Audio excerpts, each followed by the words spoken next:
So welcome back students. So today I will discuss the another part, that is teeth. So teeth is the another important part of the digestion process. So basically teeth are the four types like incisors, canines, premolars and the molars. So what are they?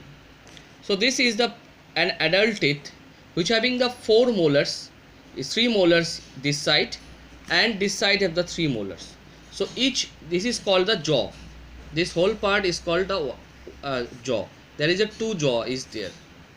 So in one jaw there is the 3 and 3, that is 6 molars is there, and after that the 2 this side and 2 this side, that is the 4 premolars is there, and the 2 canines.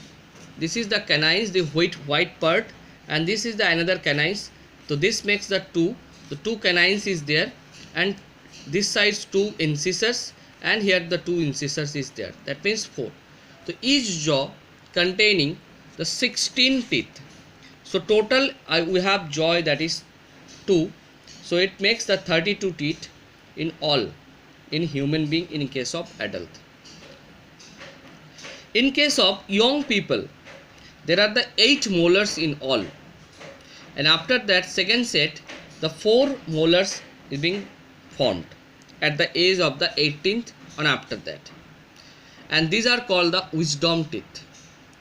In case of baby or child there has some teeth.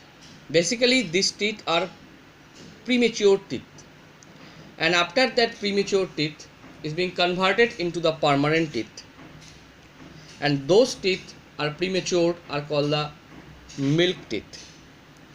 Now coming to the point, that is the tongue.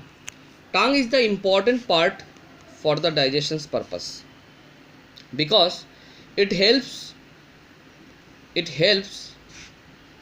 the mixing the chewed food with saliva and swallowing the food, and it having the different parts. Some of the parts are called sour, some of the parts called sweet, bitter and the salty. So for this behalf of this colored dot we can easily conclude what is the part is there. Your book has defined this kind of things. You have see this green color part is the bitter portions, the red color part that is the sweet portions, and the white, this is the yellow portions are the sour, and the salty portion is there, that is the blue dot. And this salivary gland basically helps for the digestion of the foods, and this salivary gland makes the saliva, and this saliva contains some of the enzymes, and these enzymes are called the amylase enzyme. This amylase enzyme acts on the starch and it changes into the sugar or the maltose. So that means salivary gland produce an enzyme, that is amylase, and is break down the sugar into the maltose. Now coming to the point, the esophagus. Esophagus or windpipe is an important part. The taken food is being pushed away from the mouth towards the other important part or the lower part of the digestive system. In case of stomach, the esophagus, the foods the sent in the stomach, and this shape is like that. This is the stomach, this part is the stomach, the J-shaped like structures, and the stomach basically is a semi-solid part, and it having some stomach, or can say that it secretes some of the enzymes or some gastric juice. It's called the hydrochloric acid. For the hydrochloric acid, some of the impurities of the food can be pured, as well as they kill some bacteria, and the partly digested food from goes to the small intestine.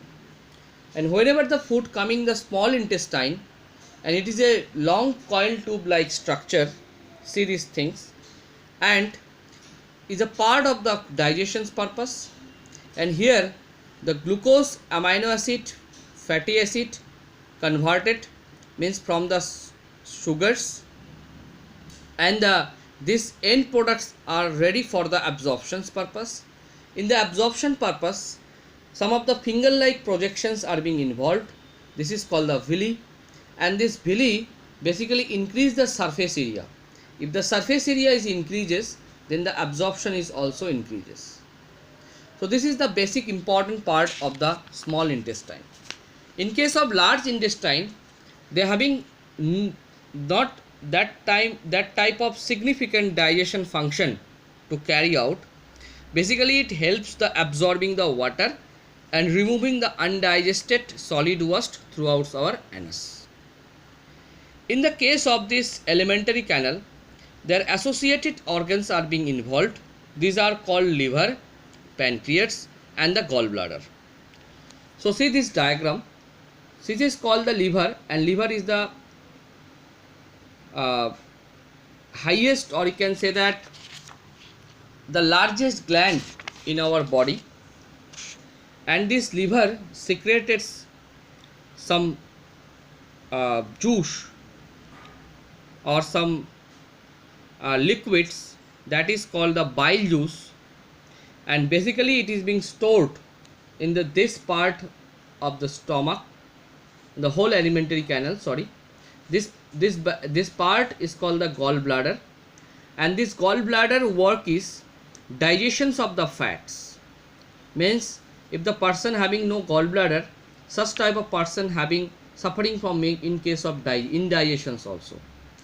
So sometimes these gallbladders, the work as a digestions purpose, and it works also, and it basically it works on the fat digestions. And this part, this is called the pancreas, and pancreas secretes the one kind of hormones that is called the insulin hormone, and this insulin hormone basically regulates our sugar level. Means if the person suffering from the diabetes or sugar problem, that means somehow having some problem in liver as well as some pancreas also, sometimes also found in gallbladder and stomach, means they are correlated to each other. Okay, so this video we have discussed up to this much, and next video we have discussed the remaining part of the digestive system. Thank you.